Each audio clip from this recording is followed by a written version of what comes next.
We continue looking at the environment and the provision in the Constitution that everyone has a right to a healthy environment. Let's delve deeper into the role of municipalities and managing landfills. I'm joined now by Mr. Madoda Koti, mining and environmental lawyer at Gwina Attorneys. Mr. Koti, welcome to the Daytime Update.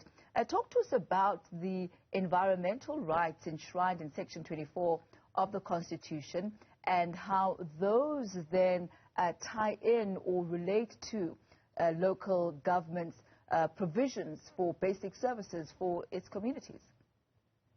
Good afternoon, Tammy. Good afternoon to the viewers. Thanks for the question, Tammy. As a point of departure, Section 24 of the Constitution guarantees everyone a right to an environment that is not harmful. 24B imposes an obligation on the organs of state to make sure that they promulgate reasonable measures to ensure that the right has been protected. Now, local municipalities are also organs of the state and therefore have to make sure that they take reasonable measures to protect the environmental rights set out in Section 24 of the Constitution. Now, this means that the local communities have the vested powers to promulgate bylaws for solid waste management, sanitation services, to ensure that everything they promulgate is giving effect to Section 24 of the Constitution.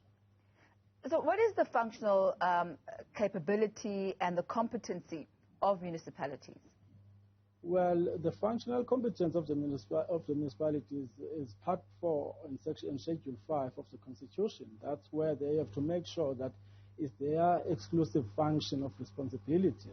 I mean, in this case, if you have to talk about the establishment of cemeteries, the establishment of refuse and waste disposal sites, those functions reside with the municipalities, not with the national government of the country. Do municipalities take into cognizance issues of climate change, for example, and how that will then influence their ability to be able to dispatch their particular roles? Is that something that's planned for?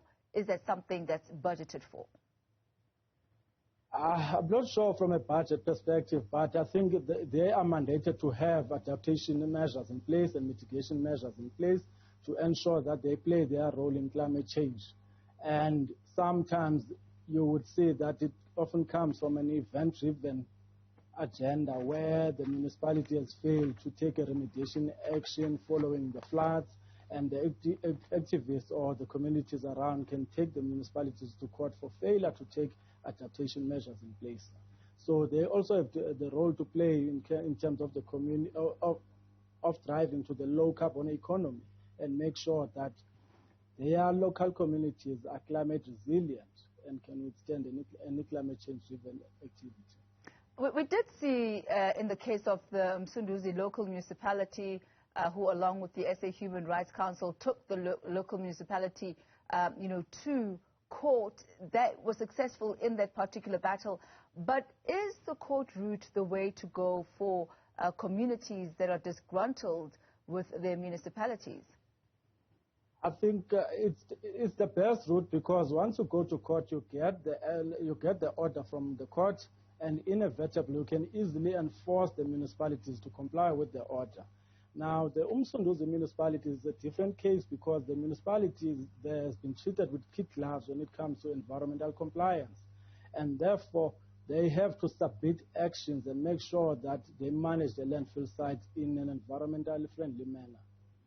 So perhaps let's backtrack a little bit and talk about landfills and the impact that they actually have in communities.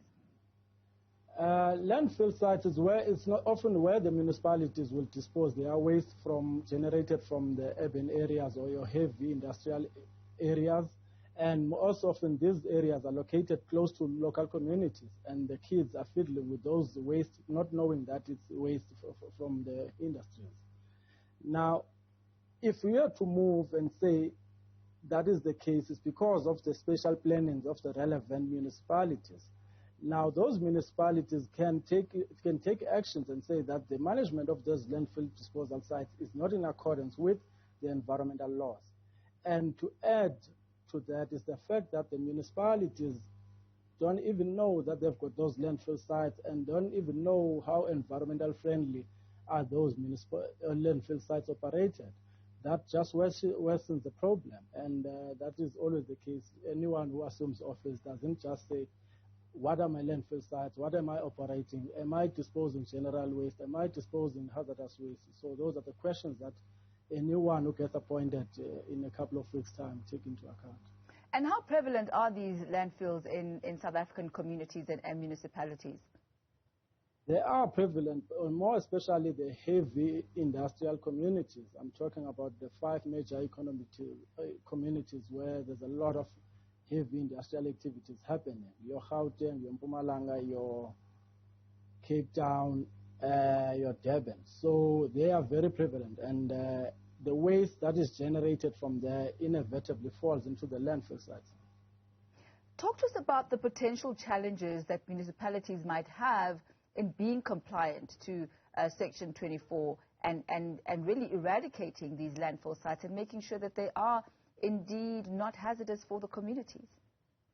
Look, the first challenge for the communities, without a doubt, is corruption, irregular procurement services that's being undertaken by the municipalities. And this just worsens their problems. Now, another problem, you might know that urbanization is a threat because people are moving in and out of the cities, and there's a lot of limitations as to who can move into the cities.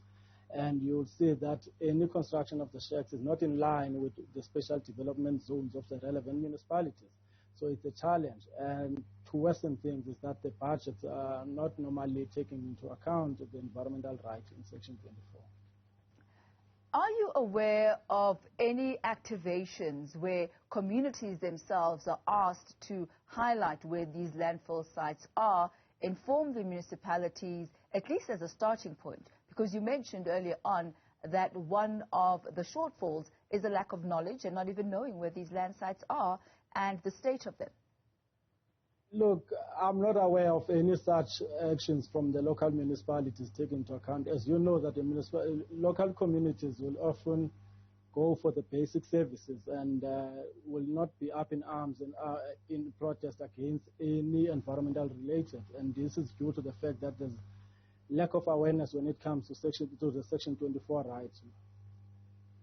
And we'll leave it at that for this afternoon. Mr. Madoda Koti focusing on an issue that really doesn't receive much focus, or at least not as much focus as it should, and this in the run-up to the local government elections. He is a mining and environmental lawyer at Gwina Attorneys.